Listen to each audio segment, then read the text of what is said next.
What is up, T.O.Gs? Now, I've let HD have it over the past month, so it's time for me to put the rage vlogging aside for a minute, simmer down, and say why I appreciate them. First off, let me say that my criticism stems from a good place.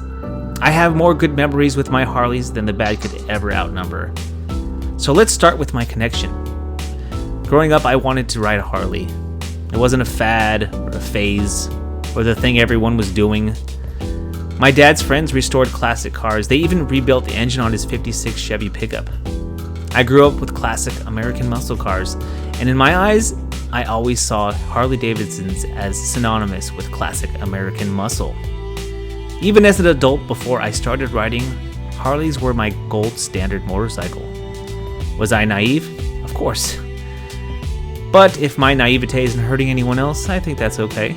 So when I decided to ride, getting a Harley was the end goal. And after a couple years of riding, and some fortuitous timing, I made it! I bought my first Harley-Davidson. I could not have been happier either. It was by far my favorite of the 3 Harleys I owned. I wish I could turn back the clock because I really believe I would still have that bike today if it had not been totaled. Now back then I didn't really ride with anyone else, and that 883R was like one of my kids. It was always clean, always covered, and I rode it as often as I possibly could. It was also perfect for my need. It wasn't a sport bike, but it was sporty. It wasn't slow, but it wasn't too much to handle. It was the perfect bike, and it was my dream come true. Flash forward to present day, and I'm not so naive anymore. Harley has made some big mistakes in the past, and that hasn't sat well with me. I'll call it jaded, call it woke, but it just isn't the same. In my opinion, they have made some questionable decisions recently, but still,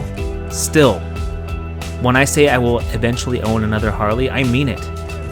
Now, I tell this to new riders all the time, that you should buy the bike that speaks to you. Sure, it needs to match your riding style, your comfort and skill level, but it has to speak to you in ways beyond performance. And I know it sounds corny, but the 883R did that for me. The Lowrider S did that for me. And the Softail Fat Bob does it for me now. Now, my dream would be to build out a Fat Bob, totally make it mine. I'm absolutely in love with the Tag Delimited custom paint. Check it out. Whew. Now, as much as I desire to carve up curvy roads and eat up the performance of my Super Duke, my creative side begs for that Fat Bob. Now, I know I don't have anything to prove to anyone. I've been called a lot of things. I've been called a fanboy. I've been called a hater. I've been called a child. But we don't exist for other people, and in my soul, Harley can't quench my thirst for both performance and creativity. And in my current situation, I can only have one bike. So I will ride the crap out of my KTM and hope for that day that I can make my dream come true again. And this is where I ask you for money. That's all I've got for you today. All of you watching this video right now are supporting my hope to build out that Fat Bob in the future. If you aren't already a subscriber, please consider hitting that subscribe button right now. Also, don't hesitate to slap that like button and leave a comment. Let me know if you think there's another bike that's out there that can quench my thirst for both creativity and performance. If you're out there riding, be safe. And if you're not riding, get riding.